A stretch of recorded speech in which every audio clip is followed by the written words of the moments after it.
and 60 seconds.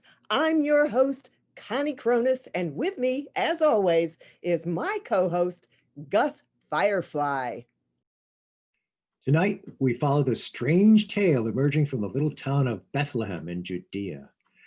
Usually known for its bread and its feisty Moabite grandmothers, Bethlehem today is home to a far more dramatic turn of events. And for more, we take you to our on-the-scene correspondent, Alex Sosa. Alex? Thank you, Gus.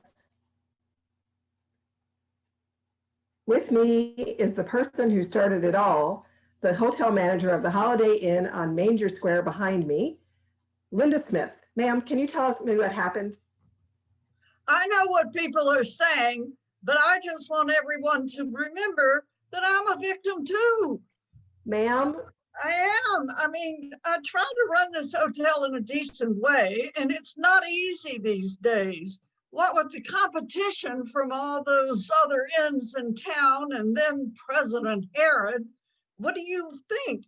He told everyone to go back to where they came from, where their families were. Suddenly, our little town is filled up. We're just a little town. We don't have room for these people. I mean, when? Why do they even come? From Samaria, Galilee? I hear they don't even bathe up there. Ma'am, but if you could just tell me. I'm getting to that. So while I'm trying to deal with all these people and my hotel is overbooked and my cleaning staff is mad about something, I don't even know what, in walks this couple. He looks a mess, like he's been walking for days, and she looks like she's about to pop. Galileans, the both of them. I could just tell by the way they looked. You always can tell with people like that. Well, they didn't have a reservation, and I could tell they didn't have enough money. So I turned them away because rules is rules, and I got to make a living to feed my family, right? But then she started crying, and he started comforting her. And look, I'm not a mean person, right? I got a heart in my chest like anyone else. So I told them they could use the parking garage just away in the back where no one will bother them. And so she had the baby there and wrapped it in some oily old rags and laid it in a hubcap because it kind of rocked back and forth. So that was all I had to do with all of this that happened. What happened afterwards? That wasn't nothing to do with me. Well, there you have it. Back to the studio, to you in the studio, Connie and Gus. That seems like quite a story, Gus. A baby born in a parking garage and laid in a hubcap? Hardly sanitary, is it? That's right, Connie. And not COVID safe either. But the baby's adventures wasn't over yet. We take you now to Marcia Nightingale.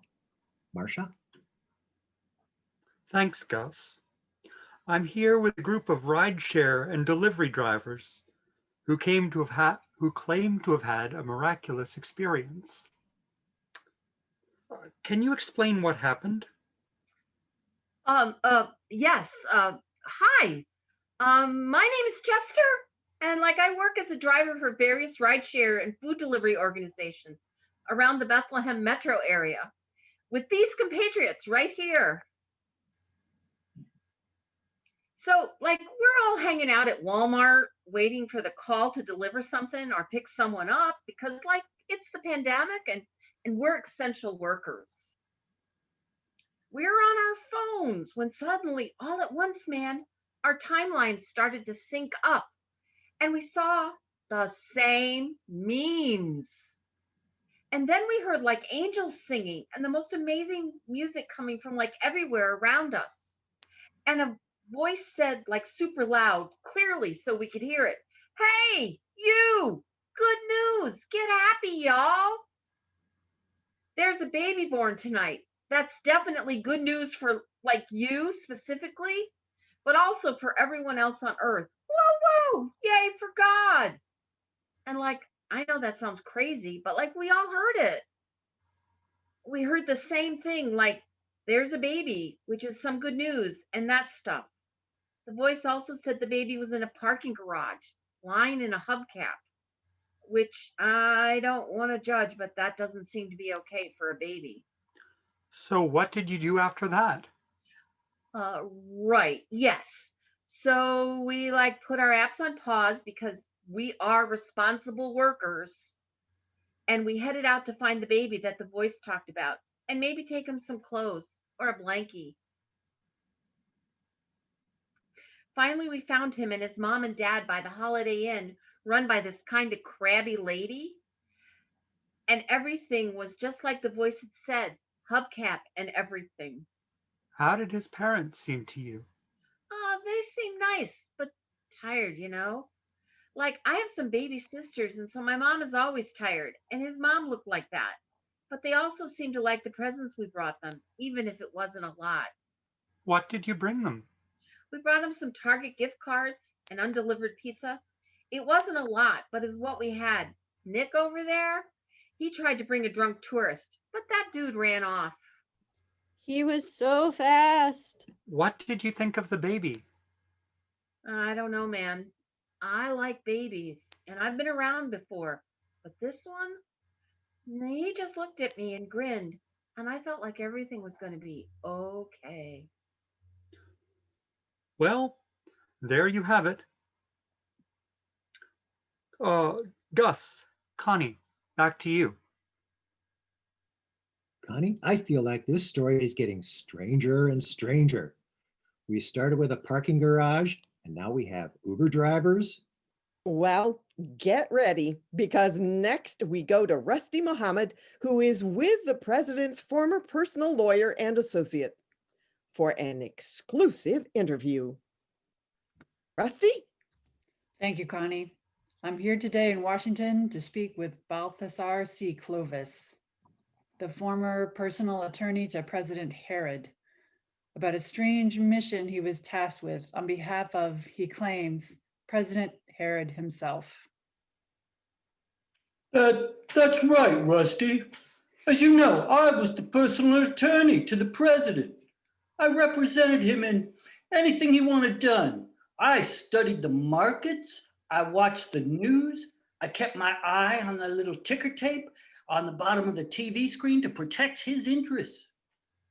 And then one day, I saw something unusual appear in the graph of the Dow Jones. Something strange. At the same time, I saw 2 typos in a row on the ticker on CNBC. I knew this could only mean one thing. But to make sure, I consulted with the market analysts and accountants of the White House. And sure enough, it was the sign. A new king had been born. And what did you do then? I raced to tell President Herod. I'm loyal, Rusty. I really am. I asked him if he had any news, any new children he wanted to tell the country about, any new kings lying around. The president was alarmed, and not just in the usual way, like when he takes time to think about reflecting on his life or when someone makes him go downstairs. No, he was truly alarmed. So he secretly sent me and 2 other lawyers to find out where the new king might be. We was to find that new baby king so that President Herod could honor him big time, he told us. And he winked a lot when he said it, so I knew he was serious. What did you find? Well, a long, strange time we had of it, as you might imagine, Rusty. It wasn't a good time of year to travel.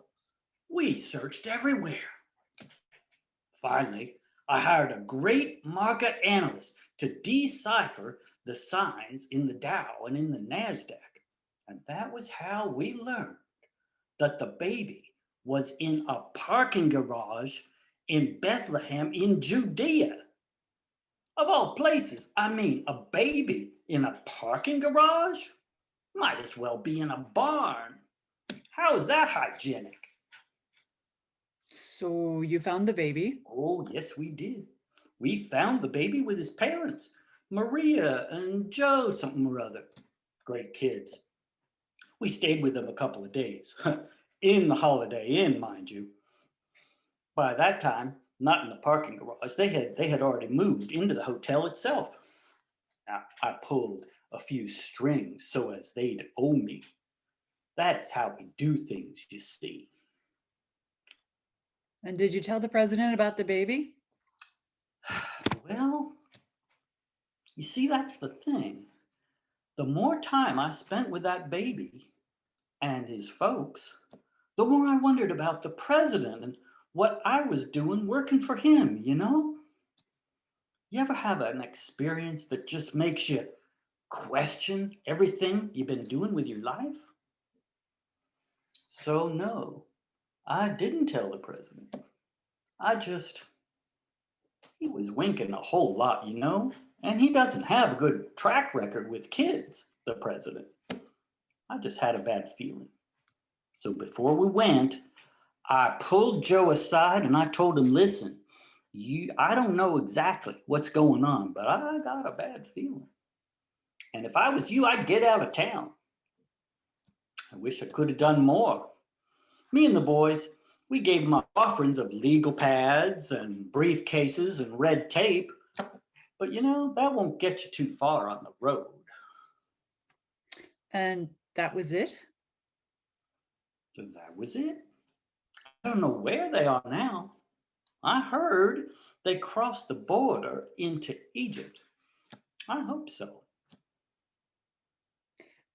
Connie and Gus, we have received a comment in response from the White House press office. The statement is as follows. Quote, any suggestion that President Herod would harm a child is fake news.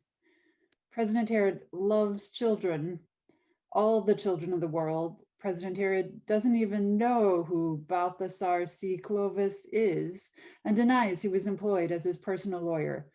He maybe got coffee around the office. Back to you, Connie and Gus. And there we have it. Political corruption, poverty, fear, distrust, and chaos. And yet, in the midst of all of that, this tiny baby, born at the worst of times, that brings so much joy and hope to people, that brings so much change. Can't wait to see who he grows up to be, Connie. Well, whatever he turns out to be, we'll talk about it here on 360 Seconds. I'm Connie Kronos. And I'm Gus Firefly. Thanks for joining us.